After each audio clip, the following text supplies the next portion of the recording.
भारत सरकार अभी पिछले 14 तारीख को स्कीम लेके आई अग्निपथ के नाम से कि फौज के अंदर जो नई है भर्ती करेंगे।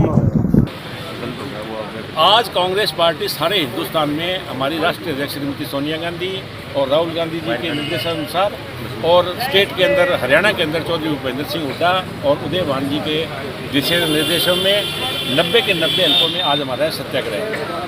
अब हम इस स्कीम का विरोध इसलिए कर रहे हैं क्योंकि हिंदुस्तान के अंदर जब फौज की भर्ती होती है तो आज हिंदुस्तान का हर नौजवान उसके मन में एक बलबला होता है देश की सेवा करने का, भारत माता की सेवा करने का, और भारत माता की रक्षा के लिए कुर्बानी भी देनी पड़े तो वो गोली खाने के लिए भी फौज में जाने के लिए वो अपने आप को तैयार करता है।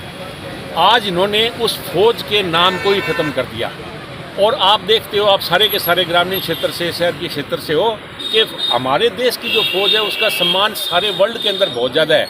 गाँव के अंदर, अब ये शहर है, हमारे शहर के अंदर अगर कोई फौजी अपने ट्रक लेके जा रहे हैं, आप लोग भी खड़े होंगे तो आपके मन में भी आपकी भावना आएगी और आप उनको सैल्यूट करोगे। और बच्चे तो नारे लगाते हैं भारत माता की जय, हिंदुस्तान की फौज की जय। तो ये जो सारा सिस्टम है इसको ख़त्म करने का ये सरकार प्रयास कर रही है, फौज को ख़त्म करने का प्रयास कर रही है। और यही नरेंद्र मोदी जी, याद दिलाता हूँ मैं आपके माध्यम से नरेंद्र मोदी जी को, नरेंद्र मोदी जी आप हरियाणा की पावन धरती पर रेवाड़ी के अंदर आपने जलसा किया था पहला, जब आप प्रधानमंत्री नहीं बने थे उससे पहले, और आपने फौजियों के साथ वायदा किया था कि हम 1 रैंक 1 पेंशन लेके आएंगे। आज 8 साल के बाद में आप उस 1 रैंक 1 पेंशन को भूल के नो रैंक नो पेंशन लेके आए हैं।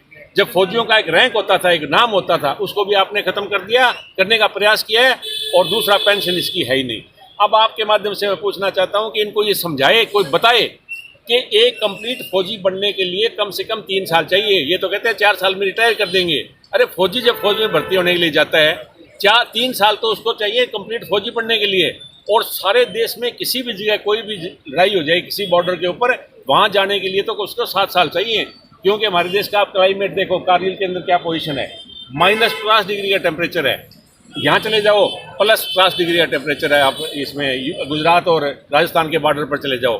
तो इन सारी वेरिएशन को दूर करने के लिए फौजियों को तो 3-3, 4-4 महीने पहले वहाँ पर जाके ट्रेनिंग कर करके तो उस जगह भेजा जाता है, और ये कहते हैं 4 साल में रिटायर कर देंगे। और उसके बाद में ये सबसे बड़ा भद्दा मजाक ये कर रहे हैं कि रिटायरमेंट के बाद में हम उनको एक मौका देंगे, हम उनको जो है सर्विस देंगे। किस चीज़ में, ये अलग अलग बता रहे हैं। और बड़े अफसोस की बात है, आपके माध्यम से कहना चाहता हूँ कि नौजवान के साथ और एक फौजी नौजवान के साथ इससे बड़ा मजाक नहीं हो सकता। जो बीजेपी के एक बहुत बड़े नेता विजय वर्गीय ने बयान दिया कि जब ये अग्निवीर रिटायर होंगे तो उनको मैं बीजेपी के जो दफ्तर में है सिक्योरिटी गार्ड, उनके ऊपर उनको नौकरी दे दूंगा। अब बीजेपी के दफ्तर में कितने सिक्योरिटी गार्ड रख लेगा? एक फौजी जो 4 साल देश की सेवा करके आ रहा है, आप उसके साथ इतना बड़ा मजाक कर रहे हो, उसको सिक्योरिटी गार्ड रख लोगे? ऊपर से हमारे हरियाणा के मुख्यमंत्री मनोहर लाल जी खट्टर, इन्होंने बयान दे दिया कि मैं हरियाणा में जो अग्निवीर रिटायर होंगे मैं उन सबको रोजगार दे दूंगा। मुख्यमंत्री जी आप भूल गए, ये प्रजातंत्र है।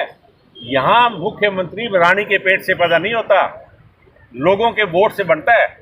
और आपने तो ये बयान इसलिए दे दिया कि आप हमेशा ही ताजिंदगी हरियाणा के मुख्यमंत्री रहोगे। आपने लोगों से विश्वास दे दिया कि मैं उनको नौकरी दे दूंगा। 2 साल के बाद में हरियाणा विधानसभा का चुनाव होगा, आपके पास गारंटी है हरियाणा के मुख्यमंत्री रहोगे? किसके पास गारंटी है? हरियाणा का मुख्यमंत्री वो बनेगा जिसको हरियाणा की जनता चाहेगी, जिसको हरियाणा के एमएलए चाहेंगे, वो हरियाणा का मुख्यमंत्री बनेगा। तो इस तरीके के ये बयान दे दे के लोगों को गुमराह करने का प्रयास कर रहे हैं और रोजगार देने की बात कर रहे हैं। तो मैं तो आपके माध्यम से इनसे एक ही बात पूछना चाहता हूँ कि इन्होंने हरियाणा प्रदेश, आज आपकी जानकारी के लिए, आपको जानकारी होगी भी कि आज जो हिंदुस्तान की फौज है उसमें हर 10वां फौजी हरियाणवी है, हर 10वां फौजी हरियाणवी। और 3 साल से हरियाणा के अंदर फौज की भर्ती नहीं हो रही। अगर 3 साल रेगुलर भर्ती होती तो आज हरियाणा प्रदेश से कम 20 से 25 हज़ार हमारे नए फौजी भर्ती होते, जिनका भविष्य इन्होंने बर्बाद कर दिया। जिन्होंने ट्रेनिंग कर ली तीनों में, नेवल में भी, एयरफोर्स में भी और अपने इसमें मिलिट्री के अंदर भी, और उन्होंने सारी ट्रेनिंग पास कर ली, एग्ज़ाम पास कर लिए, सिर्फ उन अपॉइंटमेंट लेटर मिलना दूर था, वो इन्होंने कैंसिल कर दिया, उनका भविष्य बर्बाद कर दिया। कौन है इसके लिए जिम्मेदार? आज ये कहते हैं 4 साल के बाद में हम इनको रोजगार दे देंगे।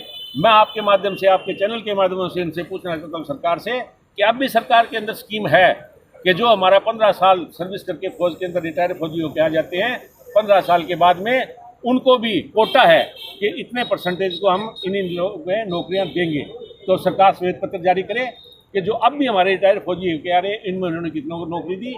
इसलिए आज कांग्रेस पार्टी हरियाणा के नौजवानों के साथ, हरियाणा के युवाओं के साथ, जिनके मन के अंदर एक बहुत बड़ा बलवा होता है, जिनके मन के अंदर एक देश के सेवा की भावना होती है और जिनके सपनों को तोड़ने का सरकार प्रयास कर रही है, हम उन फौजियों के, उन नौजवानों के साथ खड़े हैं।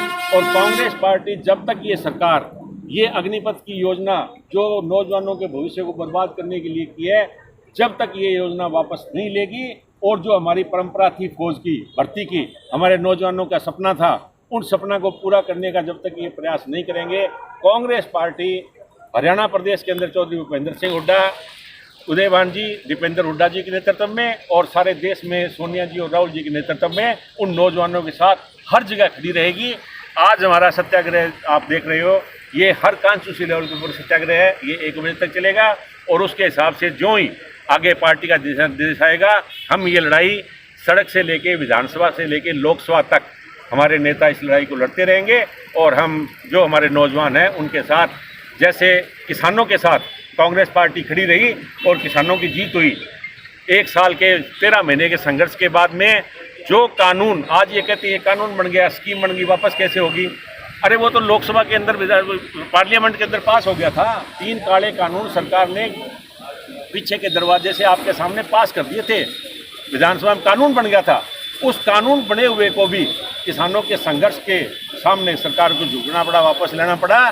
तो आज हम आपके चैनल से सरकार को कहते हैं जितना जल्दी इसको वापस लें। नहीं, वो किसान थे, ये नौजवान है और ये देश किसान और नौजवान के समन्वय के साथ चलता है। किसान जितने संघर्षशील हैं, ये नौजवान अपने भविष्य के लिए उससे ज़्यादा संघर्षशील हैं। इसलिए ये स्कीम सरकार जितनी जल्दी वापस लें और उनके भविष्य के साथ खिलवाड़ ना करें। और नौजवानों को मैं एक अपील करना चाहता हूँ आपके माध्यम से कि हिंदुस्तान के नौजवानों को, हरियाणा के नौजवानों को मायूस होने की जरूरत नहीं। कोई नौजवान इस तरीके का कोई स्टेप ना उठाए जिनसे उनका भविष्य बर्बाद हो, उनके परिवार को किसी तरीके की तकलीफ हो। इस तरीके के गलत स्टेप कई जगह उठाए नौजवानों ने, वो ना उठाएं।